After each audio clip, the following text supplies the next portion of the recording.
the human being knows very clearly all of his... In other words, if you want to look at it in psychological terms, all of your defense mechanisms are suddenly removed. Your projection, your denial, all of these psychological mechanisms that we've used very well in this world to justify our actions are taken away from us. And it says in Surah Al-Qaf that on that day the veil is removed from your eyes and your eyesight is piercing. So you will see things very clear. And there's an idea that we all know in truth if we will reflect what we're up to. So each person is taken to account. And the Prophet Muhammad said that every people will be behind their prophet. So the people of Moses will be behind Moses, the people of Jesus behind Jesus, the people of Muhammad behind Muhammad, the people of Karl Marx behind Karl Marx. Everybody's going to be behind their imam, the one they took as their example in this world. And it's interesting because the Quran says that the oppressed will say to the oppressors, "You got us here." And the oppressors will say, "We didn't do anything, you followed us." And so there's this kind of conflict between them. And each one will say, "I don't want anything to do with you in the next world." So there's an idea of really everybody awakens to the truth of their own souls, to the truth of their own selves. And then it's said that there is, after the reckoning, there's the weighing in the balance. Once everything has been shown, then actions are put into scales. And the scholars say Allah knows best what their reality. And if the right actions outweigh the bad, then you are given a book in your right hand, and is the book of your actions. And if the wrong actions outweigh, then you're given a book in your left hand. At that point, then you go to what is called a sirat, which is the plain. It is a bridge over which the valley of Jahannam is. And the bridge in the tradition says that it's more piercing, it's more sharp than a sword. And everybody will have to go across this bridge. Everyone. And there are angels on the bridge that shout to people. And the Prophet Muhammad said that there are people that will go like light. They'll go the speed of light across the bridge. He said, kabarq, like a lightning, they go right across it. There's other people, he said, that will go like a wind. There's other people, he said, that will go running. There's other people that will go walking. There's other people that will go crawling. And then there's other people that will not make it across into the pit. And then at the other side of the sirat, there's what's called a hawd. And the hawd is a huge basin. And according to the tradition, anyone who drinks from it will never have thirst after that.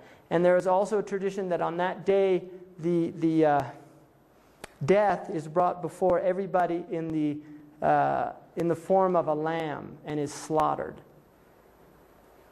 And so there's no death after that. The ones that don't make them. The ones that don't make it across the thirsting. Thirsting. That's one of the... See, the idea is that only God can quench the thirst. And if one was attempting to quench the thirst in this world by other than God, then they failed in what their task was, which was to be quenched through closeness and not distance. So it goes back to this idea of rahmah, mercy, and wrath, that you bring wrath upon yourself. That's really the idea, that God is not punishing people to punish them. The people literally take themselves to their final destinies. That's very strong in the tradition. Now, some people will not abide in. There are people that leave it. There's an interesting tradition. I mean, this is just a story, but there's an interesting tradition because the Prophet Muhammad said, "How people die, that's how they're raised up, and how they're raised up is how they're judged." And there's a story of a woman. They tell that she never did one kind deed, except once she was going into her house, and a carrot dropped. and a cat came and took the carrot. And this is based on a hadith that the Prophet said there will be people punished because they did not feed animals that were in their responsibility, that they're actually punished for that. It's like a responsibility. And so this person was going to go get the carrot, and they just decided, no, I'll let the cat have it. And so they're in the pit of fire, and a carrot comes down. And so they hold on to the carrot, and they start getting pulled up out of the fire on this carrot. But then she looks down, and there's other people coming out holding on to her. So before you know it, there's a whole string of people getting pulled out of the fire because of this one carrot. And then she starts saying, no, this is my carrot. And she slips and falls back in. So it's just giving you an idea of that people, how they are in this world, it's going to be confirmed in the next world, that they're miserliness. Now there is a hadith that a prostitute, and it's a sahih hadith, that a prostitute went to a well and got water up from the well. And she saw a thirsty dog. And she said, this dog is thirsty like I am. So she put her shoe down and brought water up and quenched the thirst of the dog. And the Prophet said for that she was forgiven and given paradise. There's another tradition that says that a man, he used to loan money. And he would tell his agents, go out and ask to be repaid. And if they don't have the money, tell them not to worry about it. And so the Prophet said that when that man is brought before God, God says, I'm more generous than this man in forgiving his debtors. And he forgives him. So if you look in the Islamic tradition, there's very, very strong emphasis on forgiveness and rahmah.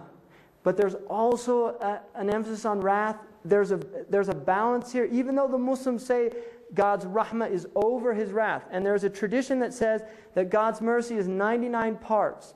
And only one part did he send down to the earth. And by that part of mercy, a mother shows mercy to her child. A foal raises its leg. The mare raises its leg from stepping on the foal. So the idea is that all of the mercy in this world that we see is only one small portion of the mercy of God.